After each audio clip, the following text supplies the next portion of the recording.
रामः सकलापदाम् अभिरामस्त्रिलोकानां राम श्रीमान सान्नः प्रभुः। जानकी जीवनं वन्दे माण्डवे प्राणवल्लभम् उर्मिला रमणं वन्दे कीर्तिकान्तं नमाम्यहम्। रामं रामानुजं सीतां भरतं भरतानुजं सुग्रीवं वायुसूनुं च प्रणमामि पुनः पुनः प्रणमामि पुनः पुनः। अतुलितबलधामं स्वर्णशैलाभदेहं धनुजवनकृशानुं ज्ञानिनाम् अग्रगण्यं सकलगुणनिधानं वानराणामधीशं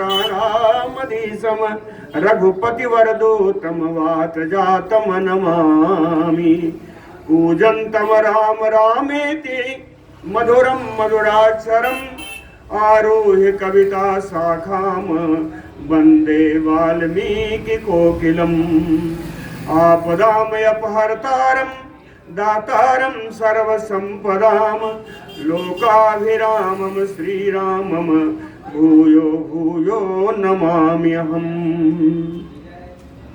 भक्ति भक्त भगवंत गुरु चतुर्नाम बपु एक, इनके पद वंदन किए नासै विघ्न अनेक। बोलो श्री सीतारामचंद्र जी महाराज की जय। कल जहाँ पंचवटी में पहुंच करके गिद्धराज जटायु जी का परिचय होने के बाद राम जी ने लक्ष्मण जी से कहा कोई स्थान देख लो बहुत निपुण हो, जहाँ पर आश्रम बनाया जाए, जहाँ से जल की सन्निकटता रहे, अन्यान्य वस्तुएं भी उपलब्ध हो जाएं। तो लक्ष्मण जी ने कहा कि मैं तो पराधीन हूँ आपका और आपका भी पराधीन रहना चाहता हूँ, स्थान आप बता दीजिए, पर्णशाला का निर्माण मैं करूँ। तदनंतर राम जी ने एक स्थान बताया। वो स्थान कैसा था उसके बारे में चर्चा हो चुकी है। स्थान कैसा था? इदम पुण्यम इदम रम्यम इदम बहुमृगध्वजम इह वत्स्याम सौमित्रे सार्धम एतेन पक्षिणा। बड़ा पवित्र स्थान है, बड़ा रमणीय है, बड़े पशु पक्षी भी यहाँ पे खूब रहे।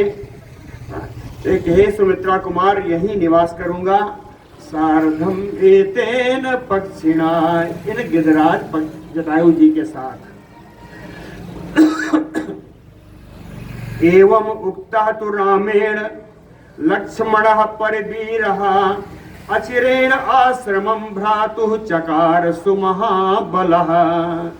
रामेण एवं उक्तः, राम के द्वारा ऐसा कहे जाने पर, सुमहाबलः परवीरः लक्ष्मणः, महाबलशाली परवीरः, शत्रुवीरों पर विजय प्राप्त करने वाले श्री लक्ष्मण जी अचिरेण बड़ी ही शीघ्रता से भ्रातुः आश्रमम चकार, अपने भाई श्री राम जी के लिए आश्रम बना दिया। बनाने में कैसा लगा? कहे पर्णशालां सुविपुलां तत्र संघात मृत्तिकां सुस्तंभां मस्करैः दीर्घैः कृतवंशा सुशोभनां। सुविपुलां पर्णशाखां, बहुत बड़ी पर्णशाला उन्होंने बनाई। पहले क्या किया? कहे संघात मृत्तिकां, जगह जगह से मिट्टी उठा के ले आए और मिट्टी की दीवार बना दी। संघात मृत्तिकां, मिट्टी को इकट्ठा कर करके दीवार बना दी। सुस्तंभां मस्करैः दीर्घैः, बड़ा ही मजबूत और ऊंचे कई खंभे गाड़ दिए। सुमस्करैः दीर्घ कृतवंशा सुशोभितां, उन खंभों के ऊपर यहाँ से वहाँ से चारों तरफ ऐसा बांस लगाया कि उन बांसों को देखने से ही बड़ी शोभा हो रही थी। कृतवंशा सुशोभिताम, अब बांस लगा दिया, बांधना भी चाहिए। तो कहे समी शाखा भी आस्तीर्ज दृढ़ पासावपासिताम, समी की छोटी छोटी लकड़ियां ले आए हाँ, और उसको ऐसा ऐसा करके बढ़िया सारे बांसों को दृढ़ पास से बांध दिया। अब जब बंध गया तो उसको छाना चाहिए, है ना, छाजन चाहिए। छाजन कैसा ले आया? कहे कुश काश सरैह परड़ैह सुपरिच्छादिताम तथा। कुश काश और सरकंडा, सरई करकंडा, परड़ैह, वृक्ष के जंगल में बड़े बड़े जो पेड़ थे उन सब पेड़ों को मिला करके कहे सुंदर छाजन बना दिया। सुपरिच्छादिताम तथा। जब ये घर बन गया तो कहे नीचे जमीन जो थी, जो भी जरा उबड़ खाबड़ थी, कहे समीकृत तलाम, जमीन को समतल कर दिया। समीकृत तलाम रम्याम चकार सुमहाबलः। महान बलशाली लक्ष्मण जी ने उसको एकदम समतल कर दिया। कहे इतना समतल कर दिया कि रम्याम चकार, वो बड़ा रमणीय बन गया। निवासम राघवस्य अर्थे प्रेक्षणीयम अनोत्तमम। रघुनंदन राम जी के रहने के लिए उन्होंने पर्णशाला बनाई जो देखने में सुंदर है वैसे भी परम उत्तम है। प्रेक्षणीयम अनुत्तमम। सा गत्वा लक्ष्मणः श्रीमान नदीम गोदावरीम तदा अस्नात्वा पद्मानि च आदाय सफलः पुनः आगतः। सा श्रीमान लक्ष्मणः, वृद्धि संपन्न श्री लक्ष्मण जी नदीम गोदावरीम गत्वा, गोदावरी नदी में जाकर के स्नात्वा, वहां स्नान करके, पद्मानि च आदाय, कमल के फूलों को लेकर के, सा फलः, आहार के लिए थोड़े बहुत फल लेकर के, पुनः आगतः, पुनः उसी पर्णशाला में आ गए। ततः पुण्य बलिम कृत्वा शांतिम चा यथा विधि दर्शयामास रामाय तद आश्रम पदम कृतम। फूल ले आए थे, पुष्पों के द्वारा ही देवताओं को बलि प्रदान की, है ना, विभिन्न उपहार दिए। तथा पुष्प बलिम कृत्वा शांतिम चा यथा विधि, उन्होंने वास्तु शांति की, जिस प्रकार से करना चाहिए शास्त्रोक्त विधि से वास्तु शांति किया। और फिर तद आश्रम पदम कृतम, अपने द्वारा बनाए गए उस आश्रम के स्थान को रामाय दर्शयामास, राम जी को बुलाए है, भैया आके देख लो। रामाय दर्शयामास। सा राघवः तम दृष्ट्वा कृतम सौम्यम आश्रमम सह सीतया राघवः पर्णशालायां हर्षम आहारयत परम। सौम्यम कृतम आश्रमम दृष्ट्वा, श्री सौम्य श्री लक्ष्मण जी के द्वारा बनाए गए उस आश्रम को देख करके, सह सीतया, सीता जी के साथ, राघवः रघुनंदन राम जी, पर्णशालायाम हर्षम आहारयत परम, परम प्रसन्न हुए और बहुत देर तक उसी आश्रम में खड़े रहे। सुसंहृष्टा परिस्वज्य बाहुभ्याम लक्ष्मणम तथा, परम प्रसन्न होकर के राम जी ने अपने दोनों भुजाओं से बढ़िया लक्ष्मण जी का आलिंगन किया। सुसंहृष्टा परिस्वज्य बाहुभ्याम लक्ष्मणम तदा अति स्निग्धम च गाढ़म च। यह आलिंगन मामूली नहीं था, यह अत्यंत प्रेम में था, अत्यंत गाढ़ आलिंगन था। अति स्निग्धम गाढ़म च, इस प्रकार गाढ़ आलिंगन करते हुए लक्ष्मणम च इदम अब्रवीत, लक्ष्मण जी से राम जी बोले, कहे प्रीतोऽस्मि ते महत कर्म कृत्वा कृतम इदे प्रभो। कहे लक्ष्मण आप तो सर्व समर्थ हो, तुम्हारे इस महान कर्म जो तुमने किया, जो पर्णशाला बनाई इतनी सुंदर, कहे प्रीतोऽस्मि, मैं बहुत प्रसन्न हूँ। लेकिन प्रदेयो यत निमित्तम ते, इसके निमित्त तुम्हें देने के लिए मेरे पास कुछ नहीं। क्या दूंगा? कहते परिस्वंगो मया कृतः, मैंने जो तुम्हारा आलिंगन किया वही तुम इसका मूल्य समझना। वही मैंने तुमको इसके बदले में दिया है, अपना आलिंगन दिया है।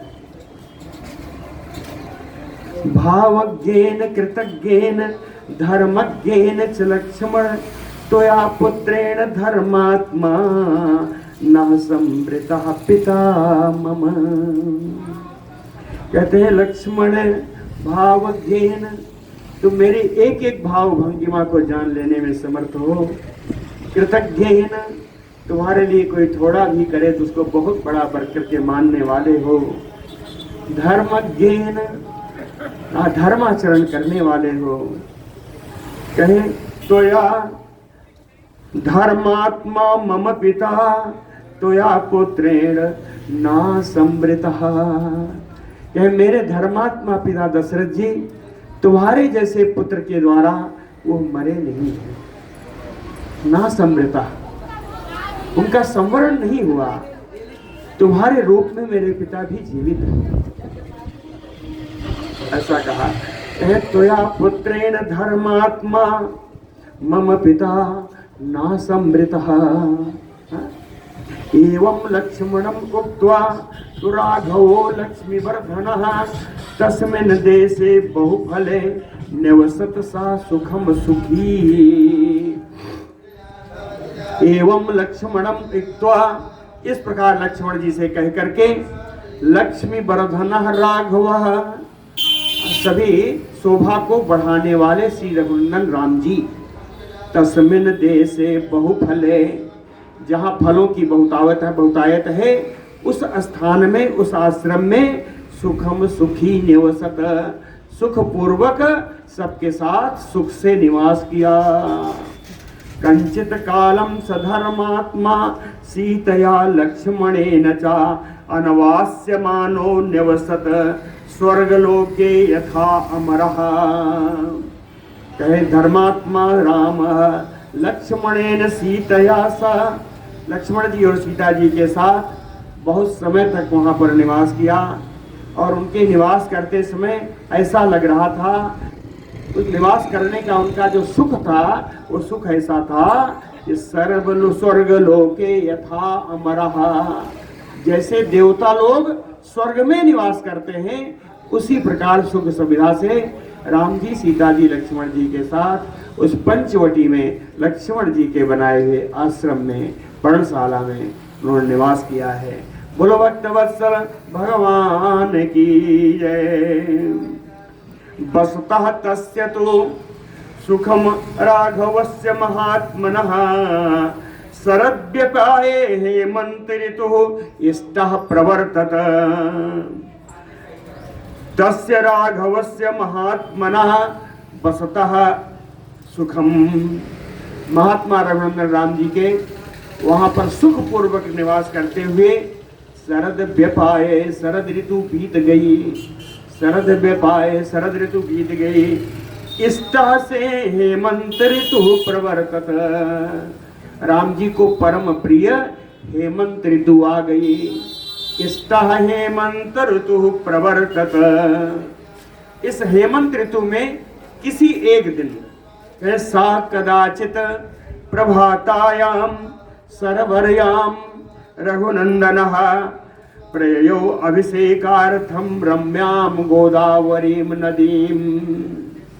एक दिन रघुकुल को आनंद प्रदान करने वाले रघुनंदन श्री राम जी सरवर्यायाम प्रभातायाम, प्रभातायाम से काम चल जाता, लेकिन सरवर्याम कहने का अर्थ है कि रात्रि के अंतिम पहर में, प्रभात काल में। सरवर्याम प्रभातायाम, है ना। रम्याम गोदावरीम नदीम अभिषेकार्थम प्रययो, परम रमणीय गोदावरी नदी में स्नान करने के लिए चले। साथ में कौन है? कहे प्रहवः कलश हस्तः तो सीतया सह वीरजवान पृष्ठतो अनुव्रजन भ्राता सौमित्रिः इदम अब्रवीत। कहते प्रहवः वीरजवान सौमित्रिः, परम विनम्र परम पराक्रमी सुमित्रा कुमार श्री लक्ष्मण जी, पृष्ठतो अनुव्रजयम, पीछे पीछे चलने वाले, जो पीछे पीछे चले जा रहे थे। कैसे थे? कहे कलश हस्ता, तो हाथ में कलश लिए हुए थे। सीतया सह, सीता जी के साथ चल जाते हुए रघुनंदन के पीछे पीछे चलने वाले सुमित्रा कुमार लक्ष्मण जी भ्राता रामम इदम अब्रवीत, अपने भाई राम जी से यह बात बोले। कहते हैं अयम सकाल संप्राप्त प्रियो यह ते प्रियम वद, अलंकृत इवा भाति एन संवत्सरः शुभः। कहते हैं प्रियम वद, ये बड़ा प्रिय बोलने वाले श्री राम जी। अयम सकालम साम संप्राप्त, कहते हैं देखो राम जी ये समय आ गया, अर्थात हेमंत ऋतु आ गई। हेमंत ऋतु कौन है? कहे प्रियो यह ते, जो आपको बड़ा प्रिय है, जो आपको बड़ा प्रिय है वो हेमंत ऋतु आ गई। कहे एन, एन जिस बसंत ऋतु के द्वारा, हेमंत ऋतु के द्वारा शुभ संवत्सरः अलंकृत यु आभाति, यह मंगलमय संवत्सर ही ऐसा लग रहा है कि बड़ा अलंकृत हो गया है, बड़ा सुशोभित हो गया है। सुशोभित कैसे कैसे हुआ? कहे निहार परसो लोकः पृथ्वी सस्य मालिनी, जलानि अनुपभोग्यानि सुभगो हव्यवाहनः। निहार परसो लोकः, कहते हैं बहुत ज्यादा कुहासा पड़ने के कारण सारे संसार में सभी की त्वचाएं रूखी पड़ गई हैं। परुष, परुष माने कठोर, त्वचाएं सब कठोर सूखी पड़ गई हैं। और कहे पृथ्वी सस्य शालिनी, सस्य मालिनी, और पृथ्वी पर रबी की फसल, गेहूं, जौ, मटर आदि, कहीं इन फसलों से पृथ्वी तो एकदम हरी भरी है। कहीं पृथ्वी सस्य मालिनी, जलानि अनुपभोग्यानि, कहीं इतना ठंडा पड़ रहा है कि जल तो लगता है प्रयोग में आता ही नहीं। जलानि अनुपभोग्यानि, जल का कोई उपभोग करना नहीं चाहता। अच्छा क्या है? कहीं सुभगो हव्यवाहना, हव्यवाहना, हव्यवाहना अग्नि, हव्य जो देते हैं उसी को हव्य कहते हैं। और अपनी आपकी दी हुई आहुति को अग्नि ही वहन करके देवताओं के पास पहुंचाती है। तो हव्य को वहन करने वाली अग्नि, हव्यवाहना अग्नि सुभगो। कहीं इस समय अग्नि सबको बड़ा सुंदर लगती है। कहीं आग जलती हो सब लोग बैठ जाएंगे। कहीं सुभगो हव्यवाहनः, हेमंत ऋतु है, अग्नि इसमें बड़ी सुंदर लगती है। और कहीं देखिए फसल जो है बिल्कुल तैयार है।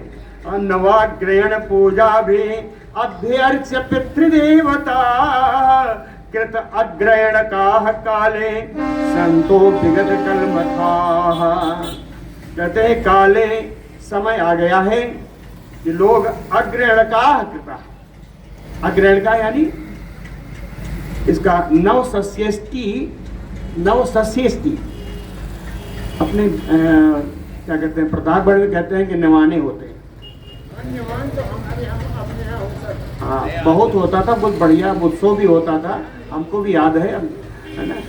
कि नया जब अन्न होता है तो उसको एक दिन उसका उत्सव होता है, उसी दिन से नया अन्न खाया जाता है ना। उसको कहते हैं नवसस्येष्टि, उसको कहते हैं नवसस्येष्टि है, या नवसस्य का यज्ञ, नए अन्न का यज्ञ। तो कहे कृत आग्रहण काह काले, यह नवसष्टि यज्ञ करने का समय आ गया है। नवाग्रहण पूजा भी अभ्यर्च पितृदेवता, कहे जनपदा, इस जनपद के सारे लोग नए नए अन्नों से, नए अन्न से अभ्यर्च पितृदेवता, अपने पितरों को, अपने देवताओं का अर्चन करके, उनका सम्मान करके अग्रहण का कृता है ना। इस प्रकार नवसस्येष्टि यज्ञ करके सारे लोग संतो विगत कलमखाह, सारे दोषों से दूर हो जाते हैं, क्योंकि इन अन्नों से पहले देवता की और पितरों की पूजा कर दी जाती है, उसके बाद वो अन्न ग्रहण किया जाता है। तो अब इस समय सारी फसल तैयार हो गई, तो कहे प्राज्य कामा जनपदा संपन्न तर गोरसाह, कहे इस समय जितने जनपद के निवासी हैं सबके घर घर खूब अनाज से भरा हुआ है, सबकी कामनाएं अन्न प्राप्त करने वाली कामनाएं सबकी पूर्ण है। प्राज्य कामा जनपदा, कहें इस समय जानते हैं संपन्न तर गोरसः, गोरस भी खूब मिलता है। कहें इस समय गोरस बहुतायत पे मिलता है, संपन्न गोरसा।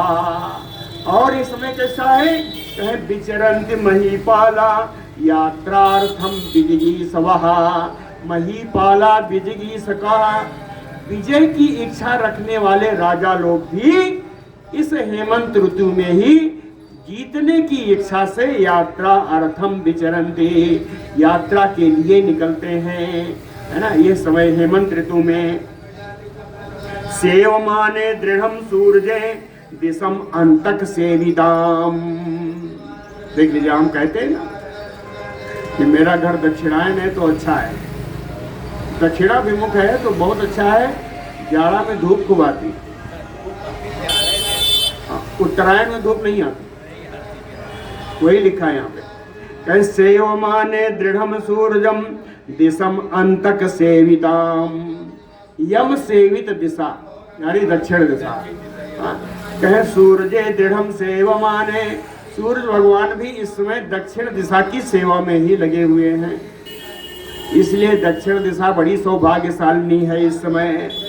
और उत्तर का क्या हाल है, कहे विहीन तिलकायो स्त्री उत्तरादिक ना प्रकाशते, कहे उत्तर की दिशा तो इस समय कहे उस स्त्री के समान है जिसका सिंदूर मिट गया है।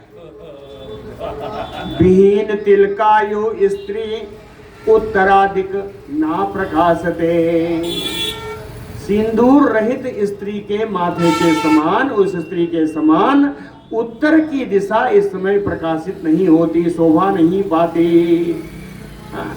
उत्तर के मकान वाले सब दक्षिण के मकान वाले में आके बैठते हैं। कह प्रकृत्या हिमकोशाढ्यो दूर सूर्यस्य सांप्रतम, यथार्थ नामा सुव्यक्तम हिमवान हिमवान गिरिहि। सांप्रतम इस समय प्रकृत्या हिमकोशाढ्यो, हिमालय पर्वत स्वभावतः बर्फ से ढक गया है।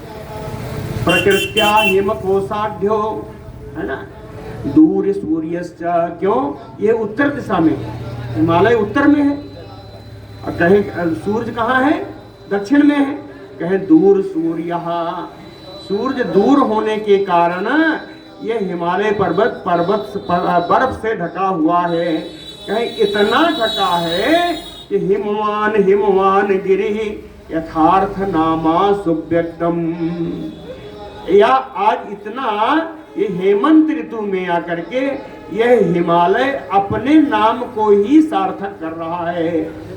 हिमालय का मतलब बर्फ का घर, तो कहें इस समय बर्फ ही बर्फ है ना, हिम से भरा हुआ है, इसलिए इस समय हिमालय अपने हिमालय नाम को चरितार्थ कर रहा है। यथार्थ नामा सुव्यक्तम हिमवान हिमवान गिरिहि, अत्यंत सुख संचारा मध्याह्ने स्पर्शतः सुखा, दिवसा सुभगादित्या छाया शल्य दुर्भगा।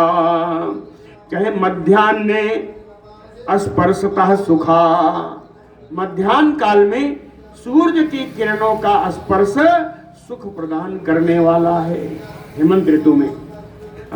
मध्याह्ने स्पर्शतः सुखा, और कहीं ये मध्याह्न काल ही अत्यंत सुख संचारा, संचरण के लिए भी अत्यंत सुख प्रदान करने वाला है। कहीं कहीं जाना है तो दिन में ही निकलो, अत्यंत सुख संचारा, संचरण के लिए विचरण के लिए भी मध्याह्न का समय ही अत्यंत सुख प्रदान करने वाला है। कह दिवसा सुभगा आदित्या, इस समय सूरज और दिन ये दोनों बड़े ही सौभाग्यशाली हैं। इनका सेवन खूब होता है।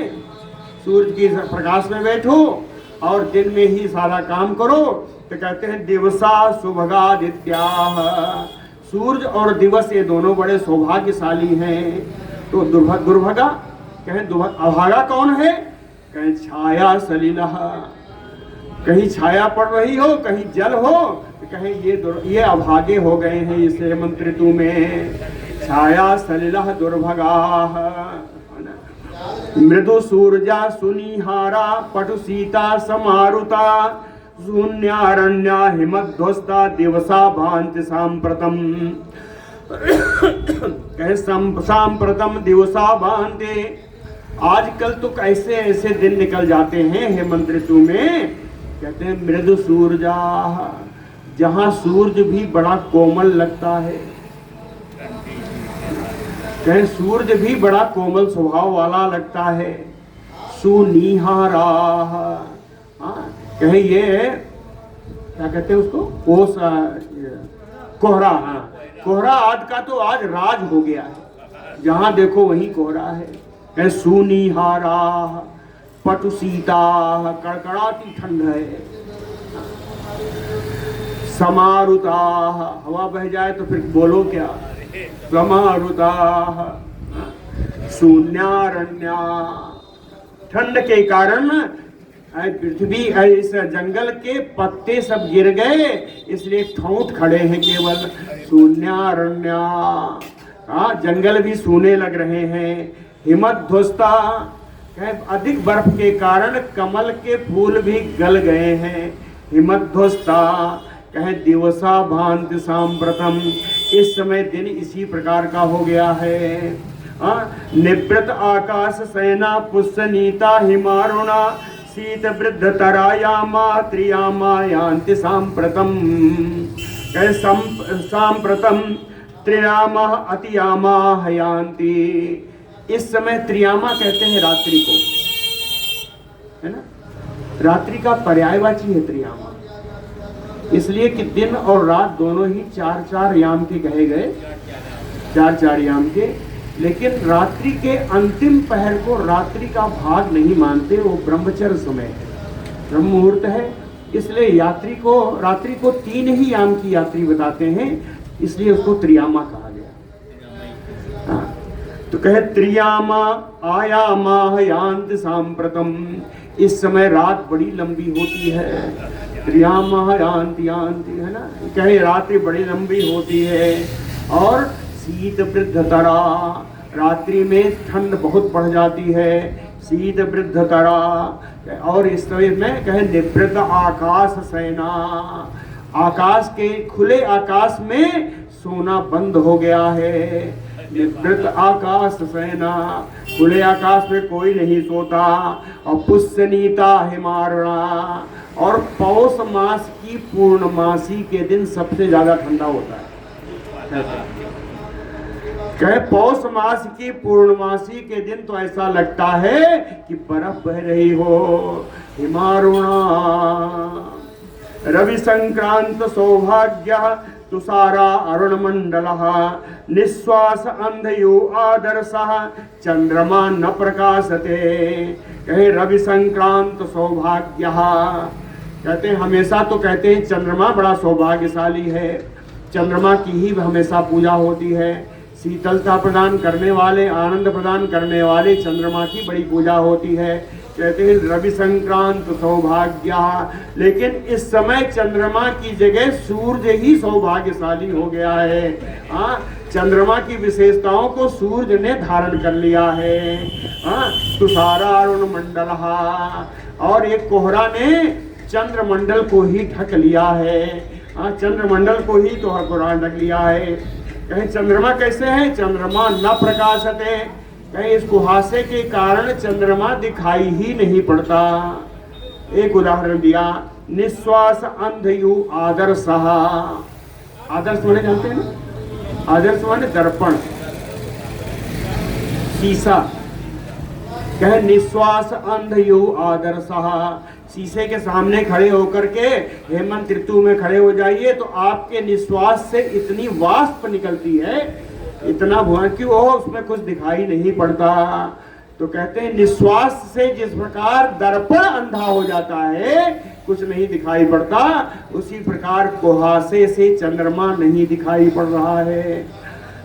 चंद्रमा ना प्रकाशते ज्योत्सना तुषार मलिना पौर्णमास्याम नाराजते।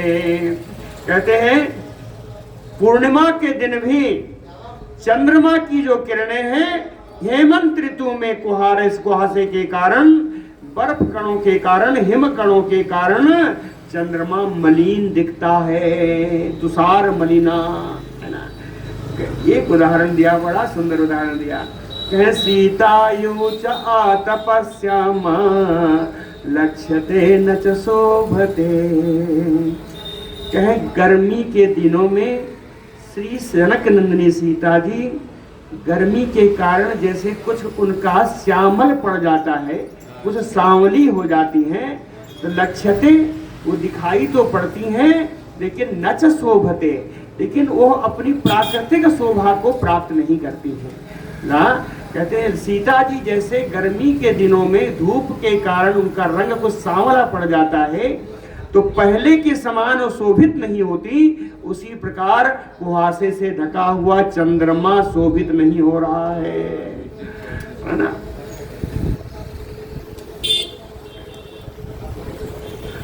प्रकृत्या शीतल स्पर्शो हिम विद्धश्च सांप्रतम। स्वभावतः आज जो है चाहे चंद्रमा की किरणों का हो, सूर्य के किरणों का स्पर्श भी शीतल हो गया है। प्रकृत्या शीतल स्पर्शो हिम विद्धश्च, चारों तरफ बर्फबारी हो रही है, हिम के कण गिर रहे हैं। और कहे ऐसे में कहे जब माघे जाड़ न पूसे जाड़, जब बयार तब जाड़। ऐसे में प्रवाति पश्चिमो वायु काले द्विगुण शीतलहा। ऐसे में जब पछुआ हवा बह जाती है तो शीतलता दुगनी हो जाती है, ठंडक दुगनी हो जाती है। वाष्प छन्नानि अरण्यानि यव गोधूमवंती। कहते हैं कि जौ और गेहूं आदि के फसल बोई तो गई है इन जंगलों में, लेकिन वाष्प छन्नानि अरण्यानि, भाप से यानी कोहरे से पूरा अरण्य ढका हुआ है, कुछ दिखाई नहीं पड़ रहा है। शोभन्ते शोभन्ते अभि उदिते सूर्ये नदद भी क्रौंच सारसैः। कहते हैं क्रौंच और सारस पक्षी दिखाई नहीं पड़ते। नदद भी सूर्य उदते सूर्य, जब ये आवाज करते हैं, जब ये अपनी बोली बोलते हैं तो बोली बोलने से लगता है यहाँ पर सारस है, यहाँ क्रौंच है, दिखाई नहीं पड़ते। शोभन्ते अभिउदते सूर्य, कैसे इस समय सूर्य की किरणों का निकलना बड़े शोभामान होता है। अभिउदते सूर्य शोभन्ते, सूर्य की किरणों का निकलना बड़ा ही शोभा पाता है हेमंत ऋतु में। और एक बढ़िया चीज है, देखिए गांव वाले जो हैं बढ़िया बताएंगे, हम सभी गांव के ही हैं लगभग। तो खरजूरैः पुष्प आकृत भी शिरो भी पूर्ण तंडुलैः शोभन्ते किंचित आलंबा सालयः कनक प्रभा। सालयः, साली, साली यानी धान।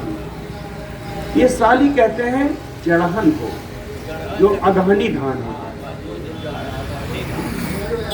है, जो लगाया जाता है।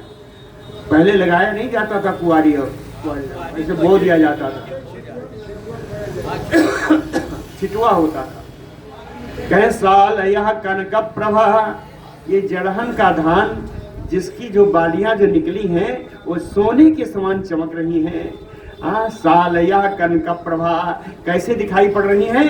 कहे खरजूर पुष्प आकृत भी, खजूर के फूल के आकृति की हैं, खजूर के फूल के आकृति की हैं। असिरो भी पूर्ण तंडुलैः, और इन बाली के सिरों में ऊपर की ओर खूब धान भरा हुआ है। सिरो भी पूर्ण दंडुलई है। धान भरे होने के कारण क्या होता है, कहीं किंचित आलम्बाह, ये बालियां झुक गई हैं। किंचित आलम्बाह, कहीं ये झुकी हुई धान की बालियां, जड़हन धान की बालियां कहीं शोभनते, बड़ी शोभा पाती हैं इस हेमंत ऋतु में। मयूखै उपसर्पद भे हिमनिहार समृतैः, हिमनिहार समृतैः। जो सूरज की किरणें या चंद्रमा की किरणें जो फैलती हैं, प्रसारित होती हैं, ये सब हिमकण से और कुहासे आदि के कारण ये सब ढक गई हैं। दूरम अभि उदितः सूरज शशांकयो लक्ष्यते।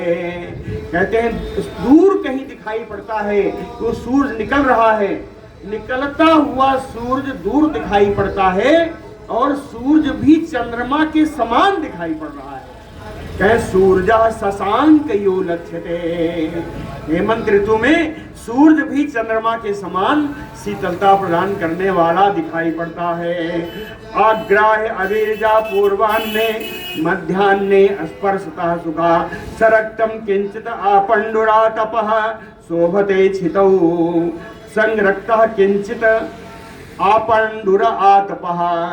कहते हैं जब दोपहर हो जाता है तब सूरज का जो गर्मी है कुछ कुछ लाल रंग की हो जाती है। संरक्ता किंचित, लेकिन पहले कैसी रहती है, कहे आपंडुरा आतपः।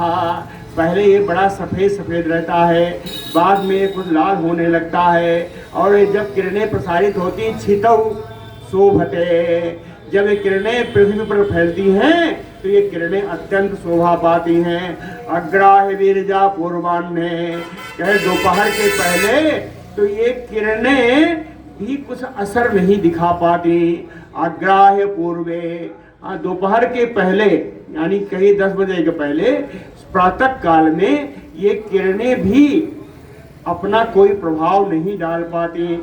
मध्याह्ने स्पर्शतः सुखा, लेकिन जब मध्याह्न काल होता है तब इन किरणों का कुछ असर आता है, इन किरणों का स्पर्श सुख प्रदान करने वाला हो जाता है। अवस्याय निपातेन किंचन प्रकीर्ण साद्बला, किंचित प्रकीर्ण साद्बला। अवस्याय निपातेन, अवस्याय ओस, ओस को कहते हैं, ओस के गिरने से, अवस्याय निपातेन, है ना, ओस के गिरने से साद्बलाह किंचित प्रकीर्ण। जो घास है, हरी हरी घासें हैं, ये लगता है कुछ कुछ भीग गई हैं। किंचित प्रकीर्ण, कुछ कुछ भीगी हुई से दिखाई पड़ती हैं। बनानाम शोभते भूमि निविष्ट तरुणा तपा। कहते हैं वन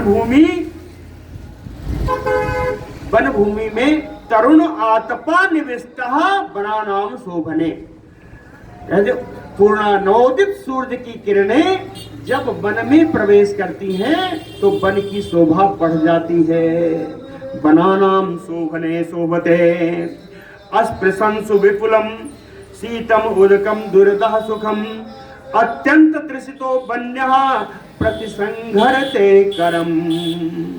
कहते हैं दुर्दह वन्यः, दुर्दह अत्यंत तृषितो, वन्यः दुर्दह, दुर्द माने हाथी, वन्यः यानी वन का, जंगली हाथी।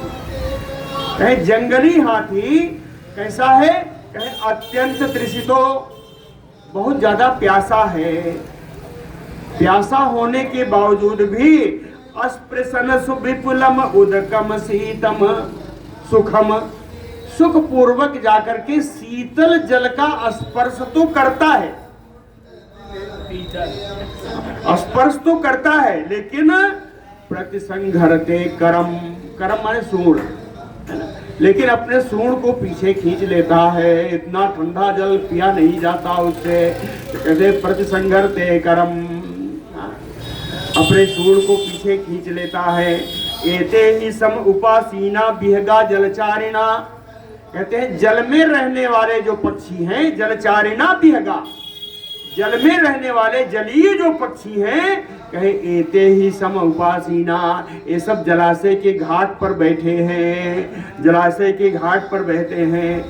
अप्रगल्भा युवा आहवम आहवम युद्धम अप्रगल्भा कायरा।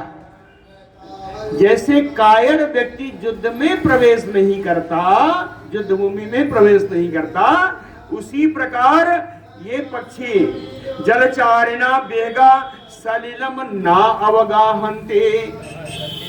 जलचारी पक्षी हैं, ये जल में स्नान नहीं कर रहे हैं। सलिलम ना अवगाहन्ते अवस्याय तमोनद्धा निहार तमसावृता प्रसुप्तायो लक्ष्यते विपुष्पा वनराजयः।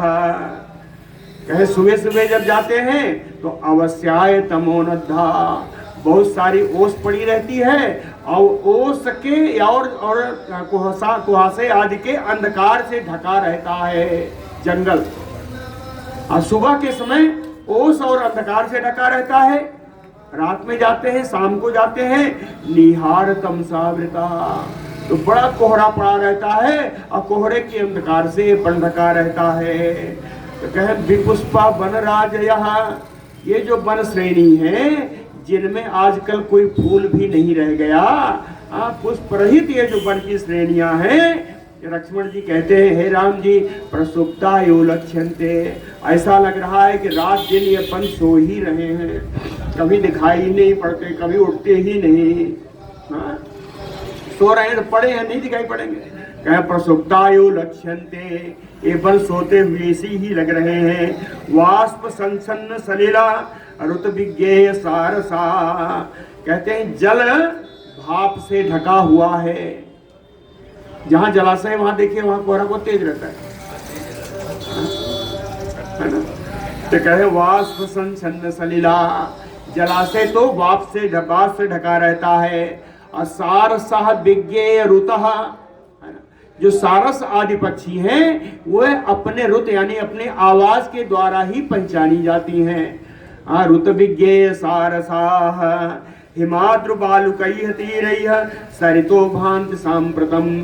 कहते हैं इस समय नदी अपने किनारों से पहचानी जाती है। सांप्रतम सरितो भान्ति, किससे?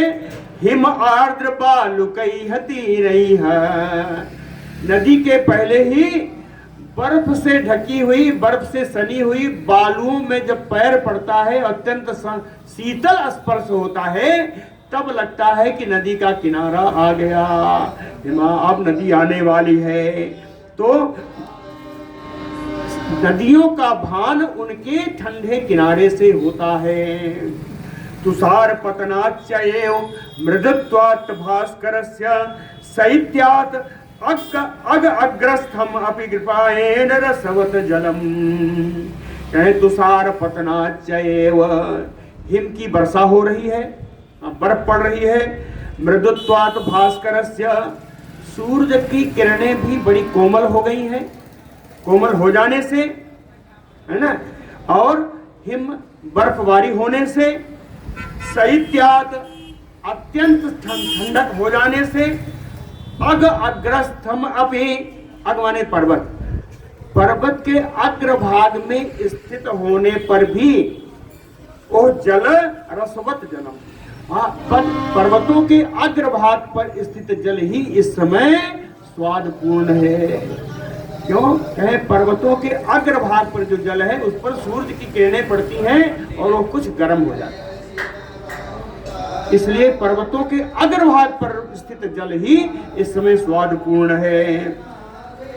जरा जर जरतैः पत्रैः शीर्ण केसर कर्णिकैः नाल शेषा हिमत्वस्ता न भान्ति कमलाकराः। कहते हैं कमल के जो वन है कमलाकराः, आकर माने खान, तो खान कहाँ होगी? वन में। कहे कमल के जो वन है जरा जर्जरतैः पत्रैः, बहुत दिन के हो जाने के कारण, जैसे वृद्धावस्था से कोई जर्जर अवस्था को प्राप्त हो जाता है, इसी तरह उनके पत्ते झड़ गए हैं, कमल के पत्ते झड़ गए हैं। शीर्ण केसर कर्णिकैः, और उनकी केसर और कर्णिका भी जीर्ण शीर्ण हो गई हैं, वो भी झड़ गई हैं। और नाल शेषा हिमध्वस्ता, बर्फ के कारण कमल की पंखुड़ियां गल गई हैं, गल गई हैं। बचा क्या? कहे नाल शेषा, केवल डंठल ही बचा हुआ है ना। ऐसे ही कमला करा ना भांति, इसलिए कमल के बाग भी, कमल वन भी अब शोभा नहीं दे रहे हैं। अस्मिन् तु पुरुष व्याघ्र काले दुख समन्विता, यहाँ तक तो हेमंत ऋतु का वर्णन किया श्री लक्ष्मण जी ने राम जी से। अब इस हेमंत ऋतु में आपके प्रिय भरत जी क्या कर रहे हैं ये बता रहे हैं। कहे अस्मिन् तु पुरुष व्याघ्र काले दुख समन्विता तपश्चरति धर्मात्मा त्वद्भक्त्या भरतः पुरे। कहे पुरुष सिंह राम जी अस्मिन् काले, इसी समय में दुख समन्विता भरतः, परम दुखी, दुख से युक्त भरत जी, धर्मात्मा भरत जी, त्वत् भक्त्या पूरे तपस्यरति, आपकी भक्ति के कारण, आपके प्रति भक्ति होने से पूरे यानी अयोध्या में ही तपस्या कर रहे हैं। पूरे तपस्यरति, अयोध्या में ही तपस्या कर रहे हैं। कैसे कर रहे हैं? कहे त्यक्त्वा राज्यम च मानम च भोगान विविधान बहून तपस्वी नियताहारा सेते सीते महीतले। कहते सारे राज्य को, सारे सम्मान को, विभिन्न प्रकार के राजसी ऐश्वर्यों को, सबको त्यक्त्वा त्याग करके नियताहार, केवल नियमित आहार करते हुए तपस्वी, तपस्या करते हुए सीते, इस शीतकाल में, इस हेमंत ऋतु में भी महीतले सेते, पृथ्वी पर बिना बिछौना के वो सोते हैं। महीतले सेते सो अपि बेलाम इमाम नूनम अभिषेकार्थम उद्यता। सो अपि यानी भरतो अपि इमाम बेलाम, भरत भी इस समय में नूनम निश्चित ही अभिषेकार्थम उद्यता, स्नान करने के लिए जा रहे होंगे, उद्यत हो गए होंगे। स्नान करने के लिए कैसे जाएंगे? कहे वृत्तः प्रकृति भी नित्यम प्रयाति सरजूम नदीम, अपने मंत्रियों और प्रजा के द्वारा घेर करके नित्य प्रति वो सरजू स्नान के लिए जाते हैं। नित्य पर सरजू स्नान के लिए जाते हैं। अत्यंत सुख समृद्धा सुकुमारो हिमार्दिता, कहते हैं अत्यंत सुख में पले हुए हैं भरत जी, बड़े सुकुमार है भरत जी। लक्ष्मण जी बता रहे हैं राम जी को, अत्यंत सुख समृद्धा, अत्यंत सुख में पले बढ़े हैं, बड़े सुकुमार हैं। हिमार्दिता, इस समय जाड़ा से बड़ा कष्ट पा रहे हैं। हिमार्दिता अपर रात्रेषु कथम सरजूम अवगाहते, कैसे इस रात्र के अंतिम प्रहर में, अपर रात्रेषु कहे रात्रि के इस अंतिम पहर में सरजूम कथम अवगाहते, सरजू के शीतल जल में कैसे स्नान करते होंगे। ऐसा लक्ष्मण जी कह रहे हैं राम जी से। कहे भरत जी कौन है? भरत जी का विशेषण दिया, बहुत बढ़िया बढ़िया विशेषण दिया। पढ़ते जा रहा हूँ, देखिए। पद्म पत्रे क्षण श्यामः श्रीमान निरुदरो महान धर्मज्ञा सत्यवादी चा निसेबी जितेन्द्रिया प्रियाभिभाषी मधुरो दीर्घ बाहु अरिंदमः भरतः, ये भरत है। पद्मपत्रे क्षण, कमल पत्र के समान जिनके नेत्र हैं, श्याम जिनका वर्ण है शरीर का, श्याम वर्ण, नील सरोवरो श्याम, श्याम वर्ण है। श्रीमान शोभा संपन्न है, या तपह निधि से संपन्न है ना। निरुदरो, पेट का तो उनके पता ही नहीं है, ऐसा लगता है पेट ही नहीं है, उदर विहीन है, बड़े भारी हैं, धर्मज्ञ हैं, सत्यवादी हैं, लज्जावान हैं, इंद्रजित हैं, इंद्रिय जीत हैं, इंद्रियों को जीत लिए हैं, है ना। प्रियाभिभाषी, सबसे प्रिय बोलने वाले हैं, मधुरो मधुर बोलने वाले हैं। दीर्घ बाहु आरिंदमहा, शत्रुओं का दमन करने में समर्थ है।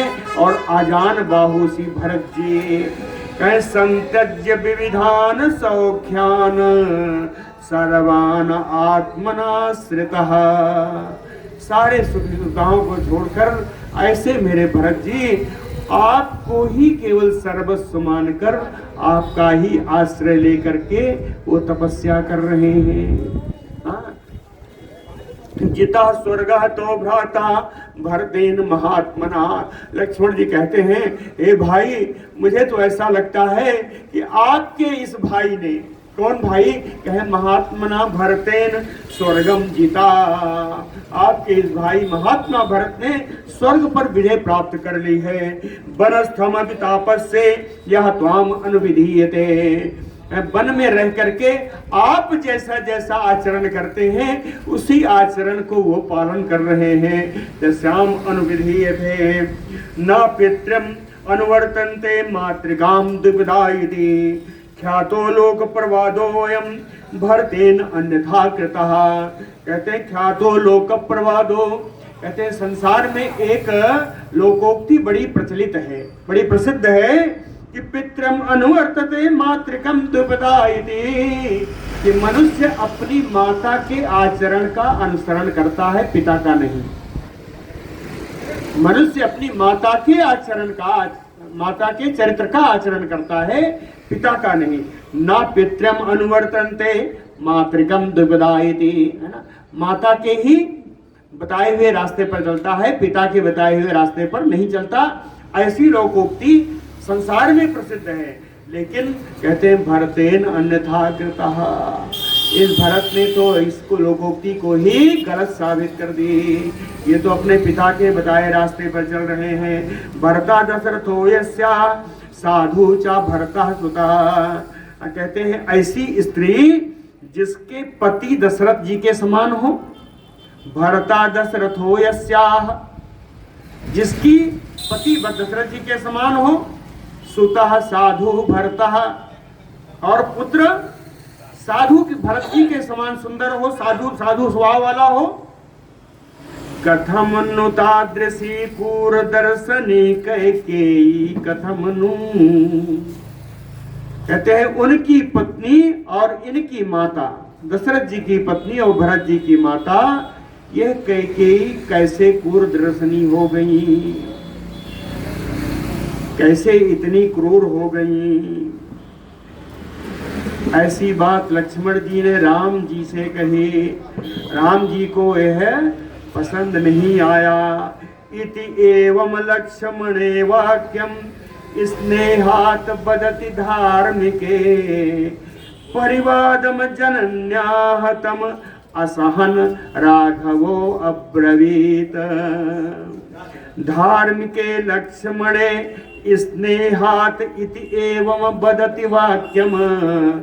धार्मिक श्री लक्ष्मण जी के द्वारा, परम धार्मिक लक्ष्मण जी के द्वारा इस प्रकार की बात कहे जाने पर जनन्याह परिवादम असहन, अपने माता कैकेयी की निंदा को सहन ना करते हुए राघवो अब्रवीत, रघुनंदन राम जी लक्ष्मण जी से बोले, नते अम्बा मध्यमातात गर्हितव्या कदाचन। हे तात, हे मेरे भाई लक्ष्मण, मध्यमा अम्बा कदाचन ना गर्हितव्या, कि मेरी मझली माँ कैकेयी की निंदा में इस प्रकार आपको नहीं करना चाहिए। ना गर्हितव्या तामयु इक्ष्वाकुनाथस्य भरतम कथा कुरु। आप इक्ष्वाक कुल के स्वामी बने हुए इस समय भरत जी की ही आप कथा करिए, भरत जी के बारे में बोलिए, कैकेयी के बारे में मत बोलो, कैकेयी के बारे में बोलो ही मत। निश्चित हुई मी बुद्धि वनवासे दृढ़ व्रता। कहते हैं मेरी बुद्धि से मैंने निश्चय कर लिया है, दृढ़ व्रत धारण किया है कि मैं वनवास में हूँ, वनवास में अपनी बुद्धि को लगा रहा हूँ। लेकिन भरत स्नेह संतप्ता बालिसी क्रियते पुनः।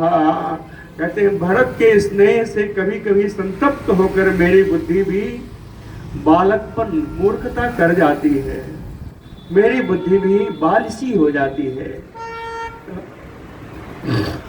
संस्मरामि यस्य वक्त्राणि वाक्यानि प्रियाणि मधुराणि च हृदयानि अमृत कल्पानि मनः प्रहलादनानि चा। कहते हैं स्मरामि अस्य वाक्यानि भरतस्य वाक्यानि स्मरामि। मुझे भी भरत की बोली हुई बातों का कभी कभी स्मरण हो जाता। कहे उनकी बातें कैसी थी, कहे प्रियाणी मधुराणी, बड़ी प्रिय थी, बड़ी मीठी बातें बोलते थे। हृदयानी, ऐसी बातें बोलते थे जो मन में घर कर जाती थी। हृदयानी अमृत कल्पानी, अमृत के समान।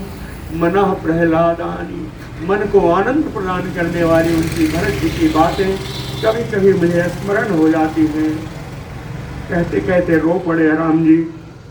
कहते हैं कदा ही हम समेस्यामि भरतेन महात्मना शत्रुघ्नेन च वीरेण त्वया चा रघुनंदन। हे रघुनंदन श्रेष्ठ लक्ष्मण जी, त्वया सा तुम्हारे साथ महात्मना भरतेन वीरेण शत्रुघ्नेन, महात्मा भरत से वीर शत्रुघ्न जी से कदा समेस्यामि, कब मिल पाऊंगा, ऐसा राम जी ने कहा। इत एवं विलपन तत्र प्राप्य गोदावरीम नदीम। इसी प्रकार विलाप करते हुए गोदावरी नदी के किनारे पहुंच गए। काकुत्स्थः सानुजा सा सीतया अभिषेकम चक्रुः। काकुत्स्थ कुल नंदन श्री राम जी अपने अनुज लक्ष्मण जी और अपनी प्राण प्रिया सीता जी के साथ गोदावरी नदी में स्नान किया। तर्पेत्वाथ सलिलैः तैः पितॄन् दैवतान् अपि। स्नान करने के उपरांत देवता और पितरों के लिए तर्पण किया। अस्तुवन्त्य स्मोदितं सूरजम, नवोदित सूर्य का उन्होंने स्मरण किया, स्तुति की। देवता तथा अनघा, इन निष्पाप तीनों ने देवताओं का भी स्तमन किया। कृताभिषेकः सरराज रामः सीता द्वितीयः स लक्ष्मणेन। बड़ा सुंदर श्लोक है, हर गीत का छंद का श्लोक है। हमको नहीं आता गाना, नहीं तो गाने बड़ा सुंदर है। कहते कृताभिषेकः सरराज रामः सीता द्वितीयः सह लक्ष्मणेन। कृताभिषेकः तु अगराज पुत्रा रुद्रः सनन्दिः भगवान् निवेशः। कृताभिषेकः स रामः रराज। स्नान करने के बाद राम जी की क्या शोभा हुई। क्यों? सीता द्वितीय स लक्ष्मणेन। उनके अलावा दूसरी सीता जी बैठी थी और लक्ष्मण जी के साथ राम जी के स्नान करने के बाद कैसी शोभा हुई। एक उदाहरण दिया, कहे कृत्य अभिषेका तो अगराज पुत्रा। अग माने पर्वत, पर्वतराज की पुत्री यानी पार्वती जी। रुद्र सनंदि भगवान इवेशः। कहे भगवान रुद्र नंदी और पार्वती जी के साथ स्नान करके जिस प्रकार शोभा पाते हैं, वैसी शोभा श्री राम जी लक्ष्मण जी और सीता जी के साथ हो रही है। बोलो भक्तवत्सल भगवान की।